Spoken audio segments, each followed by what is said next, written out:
Elmer New was born on October 6, 1922, in the parish of St. Mary, Jamaica. His mother died when he was 9, leaving him in the care of his older siblings. Although he wanted to be a medical doctor, he could not attend a university, could not afford to, so he chose instead to be a carpenter. Elmer met Mavis Crawford while attending trade school in Kingston, Jamaica. They were married on October 26, 1943. He was 21 and she was 19. Together, they had 8 children. The 4 oldest were born in Jamaica: Norma, Cynthia, Trevor, and Dermot.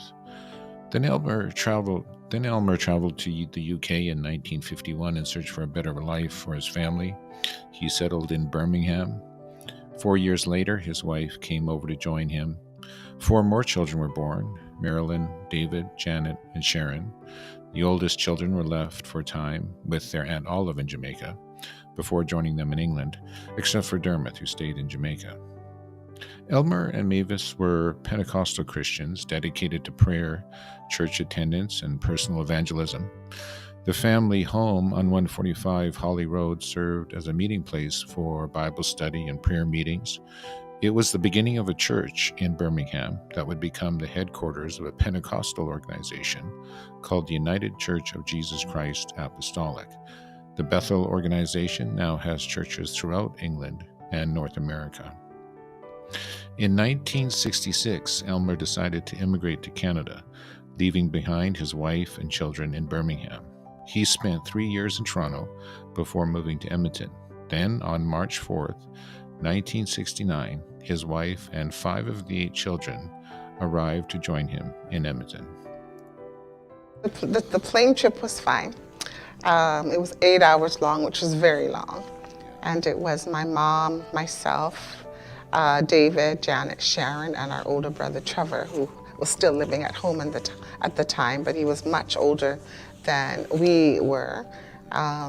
And so we were really excited because we hadn't seen our father for 3 years. We talked to him on the phone from time to time. He would call us and we'd cry when we hang up because we so missed him and we were looking forward to coming over. But we landed here and we were dressed for the weather because he told us it was colder than Birmingham, but we didn't really know what to expect. But when we arrived, we realized, oh my God, this is really cold. I can only compare it to a deep freeze. So it was much colder than where we had lived before. And so that particular year, I do remember that it was really cold. And the Edmonton Journal had this thing in the journal that people who had lived through that cold spell could be rewarded with a certificate. My dad didn't choose to get one of those, but we talked about it. I was travel sick, so I didn't enjoy the ride too much, right? And then finally when we got to Canada, I was like, where is everybody? It was like, there was nobody here. And then when I saw my dad, he was not very big. St. Croix opened up in the early 70s or so, in the 70s. I don't remember the exact year, but I know it was in the 70s. And so he applied to get a job through the union, and so he did. So Monday through Friday, he'd be working. And then on Friday evenings when work was over, he would come home. And we would miss Dad all week, but what was so exciting is we always knew that he was coming home with a bucket of KFC, and at that time they sold corn fritters. I don't know if they still do. I don't buy KFC anymore, but that's what we looked forward to, and we so enjoyed that as children. When we first arrived, we lived Westmount, Coronation area, and across the street from the townhouses that my father had rented for us to all live together was this Coronation School, which is still there, an elementary, so K through 6 is the grade, and I know that I went there for a for a while, grade 6. Here you could just wear whatever you wanted, which was really different for us, right?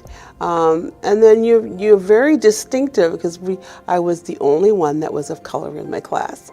So that was one. And then the other thing too, I spoke very British. So my friends wanted to hear me speak. So they would do things to make you speak. And it's like, leave me alone. Leave me alone. So there wasn't anyone that, that looked, certainly were not Caribbean people. And I also do not recall any First Nation people in that neighborhood. Like I said, it was predominantly a white neighborhood. And so, so we were different. I mean, our hair was different. Our hair was referred to as fuzzy wool kind of texture, and there was on few occasions when they'd say, "Oh, can I touch your hair?" Like, no, don't touch me. Kids generally are pretty good. They're friendly, right? And we get along and stuff. They'll know that you're different, and we'll talk about it. But as far as to say that they would call you names unless they were mad at you, no. But I always remember one time this man blew the horn and he stuck out his tongue. And I was like, that's weird.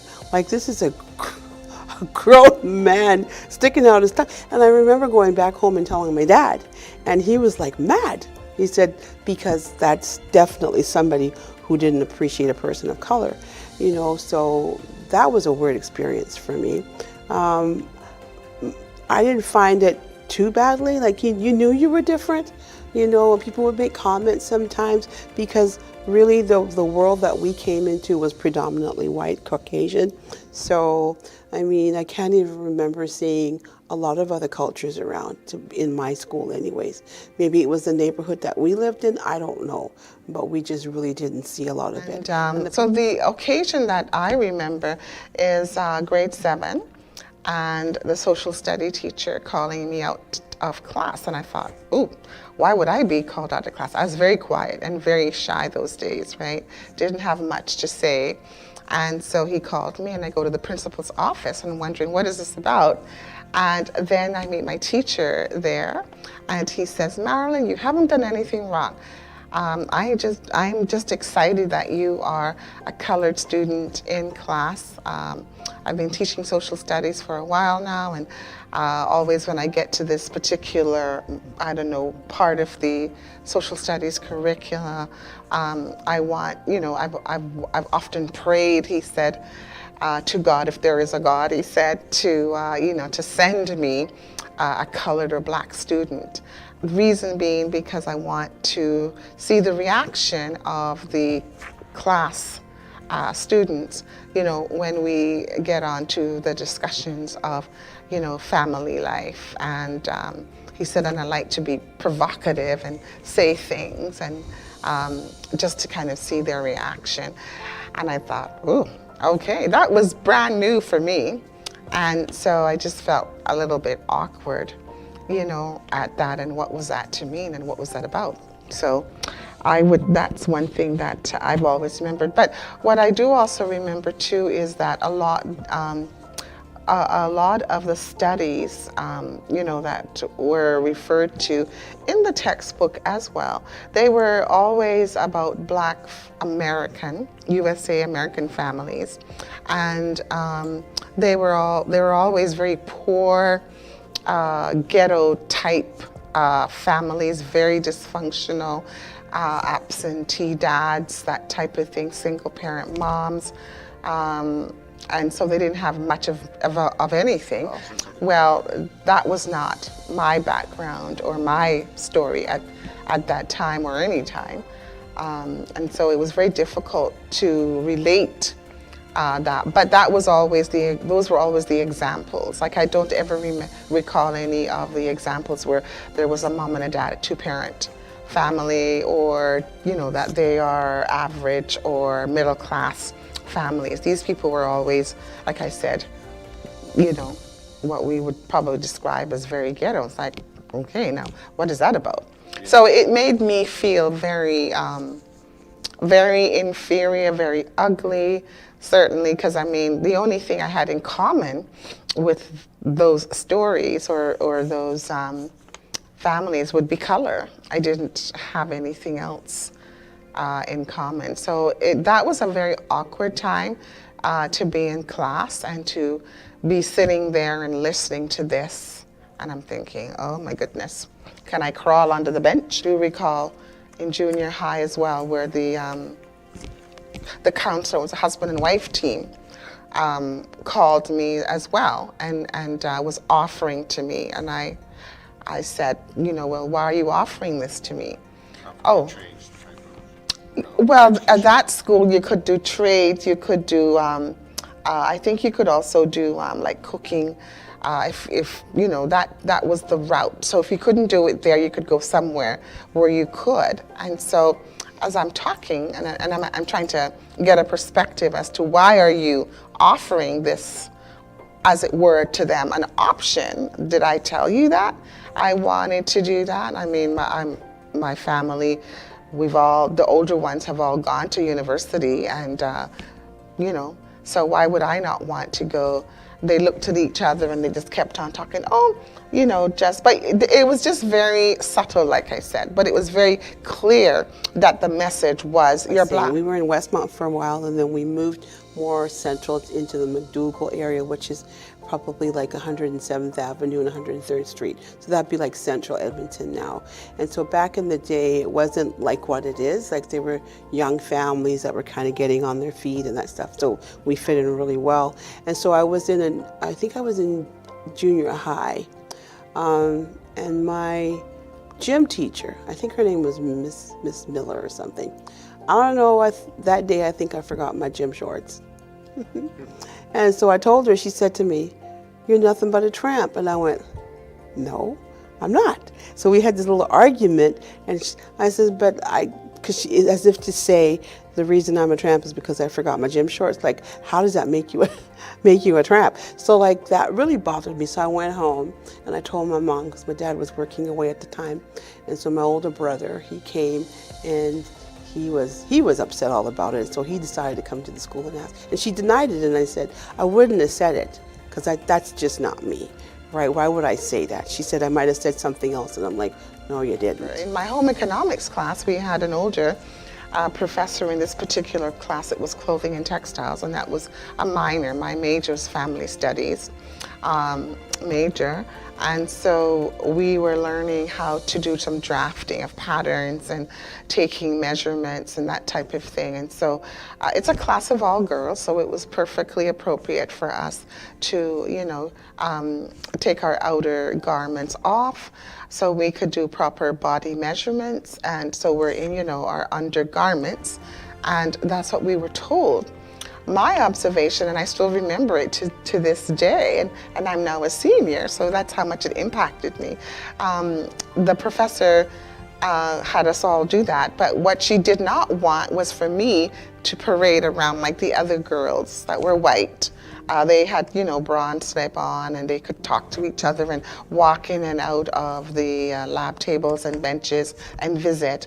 She said, "You get dressed." Like, oh my God, like, you, I don't have a name? Yeah. And so, I'm looking at her, but I mean, those days I was just very, like I said, very timid, very shy, and I felt like, okay, you have the upper hand. I need to graduate from this. So she didn't want me to walk around in just my undergarments. As soon as my measurements were taken, she wanted me to get dressed right away. And so, my colleagues kind of looked, and they looked at me, and you could just see that they felt what I was feeling, in the sense that it was very obvious to us that she was uncomfortable seeing my Black skin. The Neal family did not attend regular church services for a few years after arriving in Canada. Elmer was looking for a church that aligned with the Oneness Pentecostal perspective. In 1971, they made contact with a family who attended a Central Edmonton church and found that their doctrinal position was in alignment. After a while, they discovered that the pastor held views on interracial marriages that was disconcerting.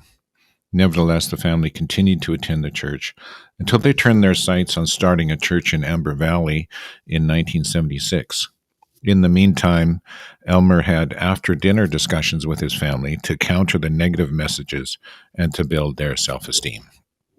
Yeah, and so, seeing our father, and he's trying to explain to us what Canada's like and how we need it to be, and say things like, you're probably used to doing it this way, but over here you got to do it like this, right? Trying to make sure that we're assimilated properly into the culture, which was neat. I'm always grateful for him. The only thing I probably don't enjoy the most is that he used to make us during the summertime do some schoolwork.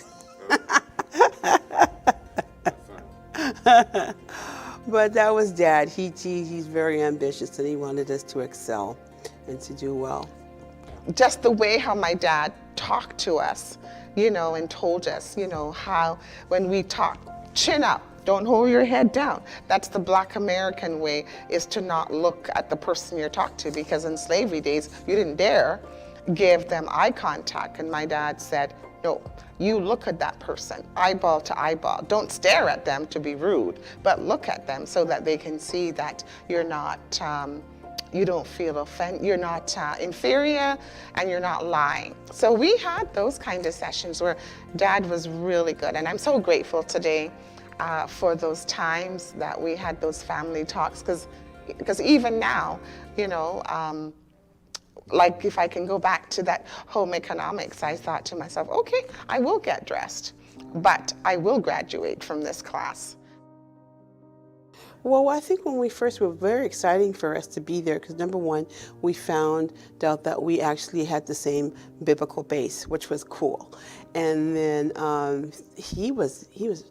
the pastor and the family were really excited, I think, to have us, because there was a lot of us coming, number one, right? Okay, and he had some neat things going on. We used to go to trips out to Red Deer, to places like Hilo, and just have some fun, right? And it sounded like it was okay for a while, and then I don't know really what kind of went off, but after a while it wasn't as enjoyable to be there. Right, just some of the attitudes, I don't know, because when you're a child or even when you're young, you're not always privy to some of the conversations and things that happen. But he was very dead set against interracial marriages.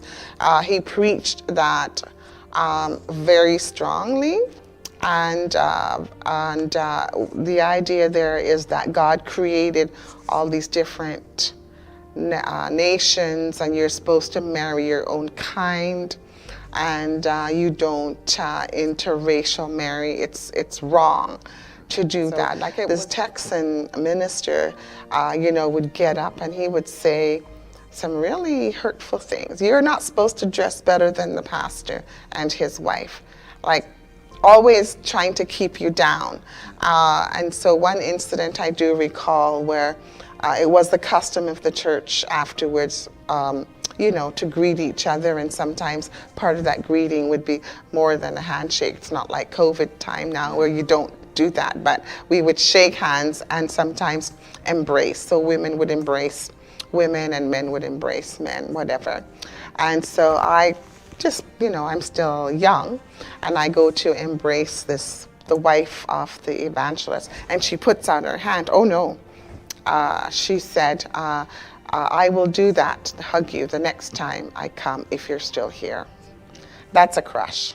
So anyways, one day Mom just couldn't find Dad. He was just gone. But he just got in his car and started driving. He told us that story. And he drove and he drove and he drove and ended up it sounds kind of weird, but he ended up in Athabasca.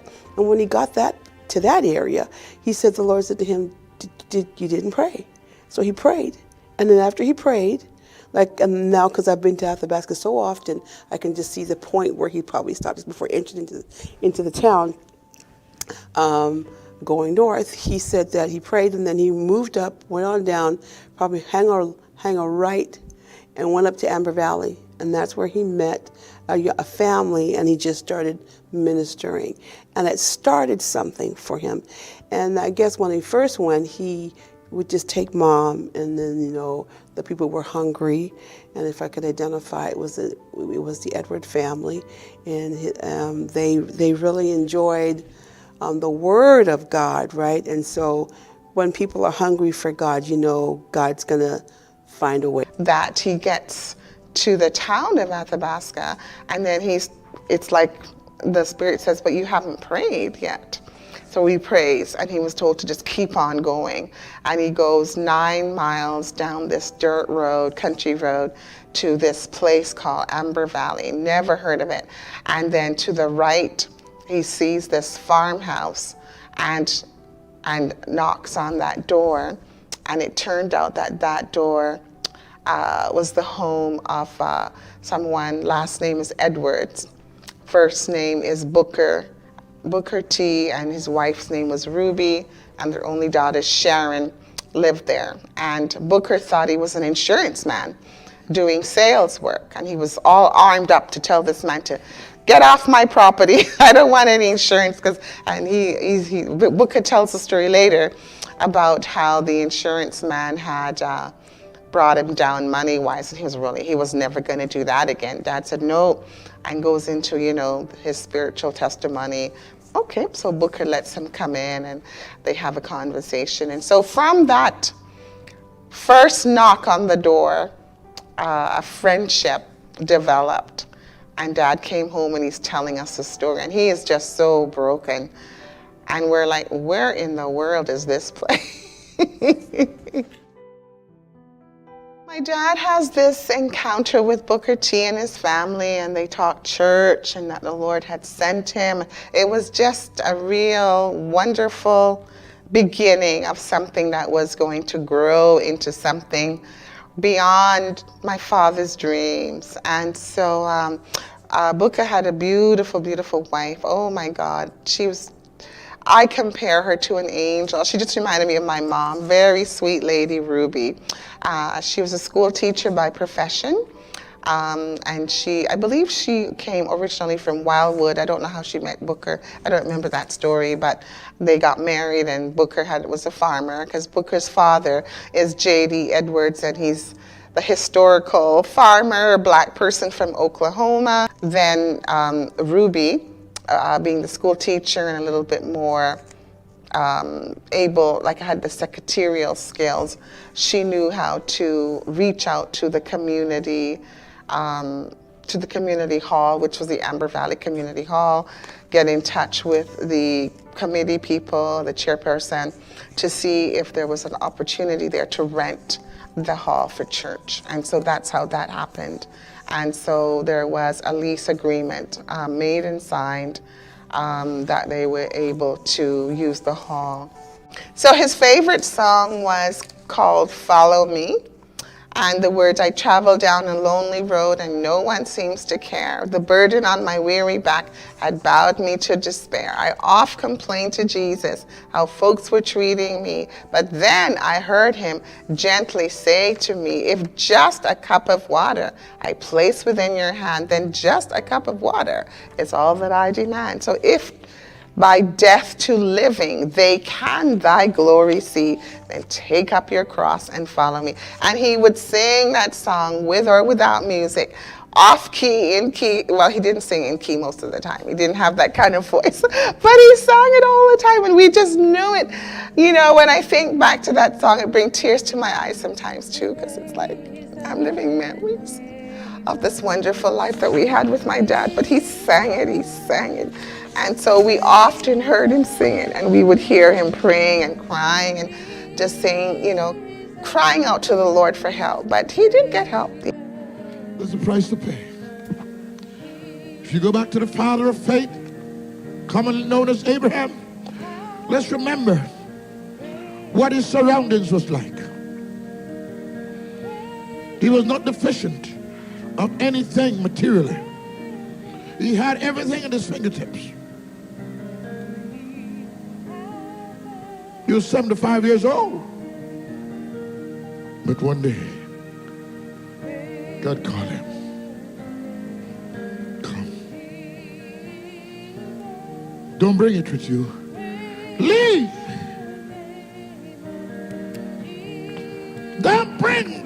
little things with you. Don't bring what you had that love so much, but leave it all and come to a city, a place that I will show you.